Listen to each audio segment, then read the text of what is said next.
कोडोली हायस्कूलच्या माजी विद्यार्थ्यांचा भव्य मेळावा 12 एप्रिलला. पत्रकार परिषदेमध्ये माहिती. कोडोली हायस्कूलच्या माजी विद्यार्थ्यांचा भव्य मेळावा येत्या 12 एप्रिल रोजी आयोजित करण्यात आला असून या मेळाव्याच्या नोंदणीला सुरुवात झाली आहे. याबाबतची माहिती आज पत्रकार परिषदेमध्ये देण्यात आली.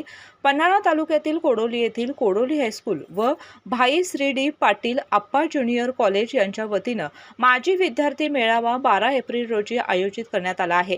या कार्यक्रमाची माहिती संस्थेचे अध्यक्ष अजिंक्य पाटील यांनी पत्रकार परिषदेमध्ये दिली. 1964 साली स्थापन झालेल्या या शाळेने गेल्या अनेक वर्षात हजारो विद्यार्थी घडवले असून विविध क्षेत्रात उच्च पदावर कार्यरत असलेले अनेक माजी विद्यार्थी या मेळाव्यामध्ये सहभागी होणार आहेत. या मेळाव्यास प्रमुख पाहुणे म्हणून प्राध्यापक गणेश शिंदे उपस्थित राहणार आहेत. तसेच संस्थेचे आजी माजी विद्यार्थी, मुख्याध्यापक, शिक्षक, शिक्षिका मोठ्या संख्येने सहभागी होणार असल्याची माहिती देण्यात आली आहे. नमस्कार. कोडोली विभाग शिक्षण संचलित कोडोली हायस्कूल भाई शंतू पडलाप्पा ज्युनियर कॉलेज कोडोली.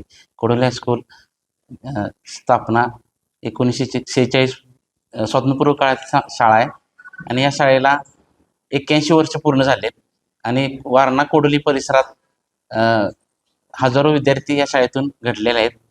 या शाळेत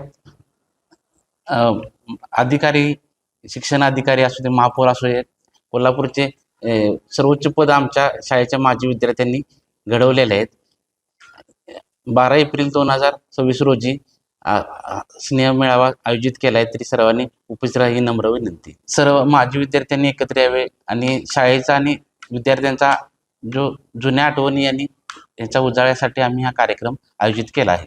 या पत्रकार परिषदेला केडी पाटील, रवींद्र इंगवले, वसंत पाटील, चंद्रकांत शिंदे, संतोष पाटील, GH परीट यांच्यासह इतर पदाधिकारी उपस्थित होते. कार्यक्रमाचे आयोजन मोठ्या प्रमाणात करण्यात येणार असून सर्वांनी सहभाग नोंदवावा असे आवाहन आयोजकांनी केले आहे. KK न्यूजसाठी कोडोलीहून सनी काळे. बाळ, फ्रीजमधून श्रीखंड काढ ना. आम्ही पूर्वी घरीच बनवायचो श्रीखंड. त्याची चवच वेगळी होती. आता काय सगळं रेडीमेड.